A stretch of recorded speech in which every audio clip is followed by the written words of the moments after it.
We always talk about the future of education. And the future is here, the future is now for our kids.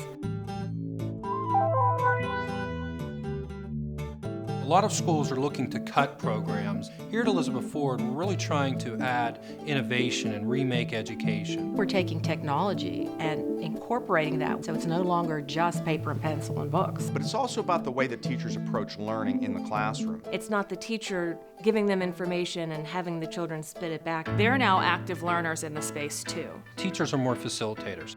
Our interaction with Carnegie Mellon University's Entertainment Technology Center really started the implementation of some of these creative learning spaces for children. And I've seen a direct correlation how kids have performed in these types of classes, and they go back in their grades in the other classes, the more traditional classes improve. This is important and exciting for the community at Elizabeth Forward. This is a small rural district in southwestern Pennsylvania. We struggle financially. We've been so fortunate to have really great support groups to help us. We have a great partnership with Carnegie Mellon. We got California University involved. The Benedum Foundation. The Sprout Fund. Mickey McManus from Maya Design. Folks from Grable, Greg Bear. We've talked to companies all across the country. They sort of gave us just that little push to say, okay, go to the outer reaches of your ideas and dreams.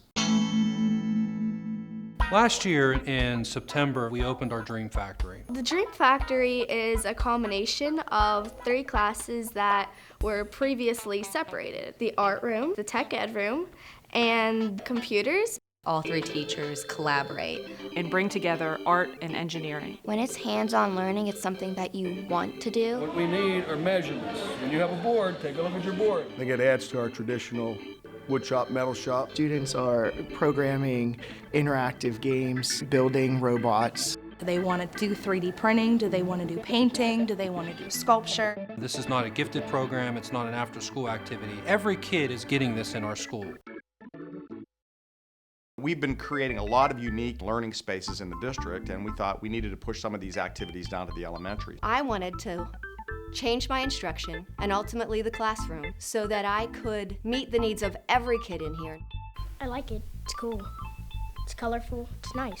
We work together as a table to figure stuff out. You can go to the support center if you need help, if you don't get something straight away. The new classrooms really allow the teachers to teach to individual students, and it allows the students to learn more at their own pace. The Embodied Learning Lab is a miniature version of a small lab here in the elementary setting. The students are really excited to come into the lab because they get to burn off some of that energy and move around while they're learning topics that traditionally would be difficult in a classroom. We're using a Kinect camera, we're using a flat screen TV, and a PC to make this room come alive. We can see these rooms being put into every elementary school in our district. We've also instituted a one-to-one learning initiative using iPads. Every kid gets an iPad. We wanted to give every student an iPad from K to 12. We have our books on our iPad so we don't have to carry them around.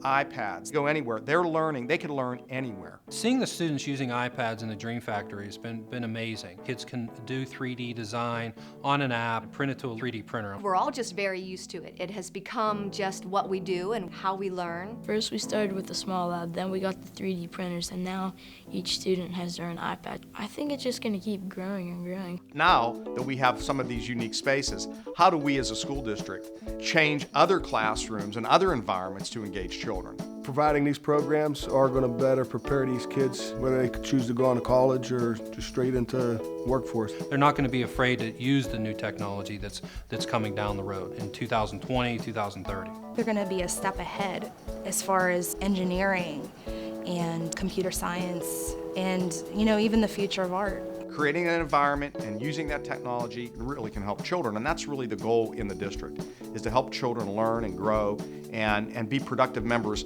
of our society. And if we know it works, we have to find a way to replicate that.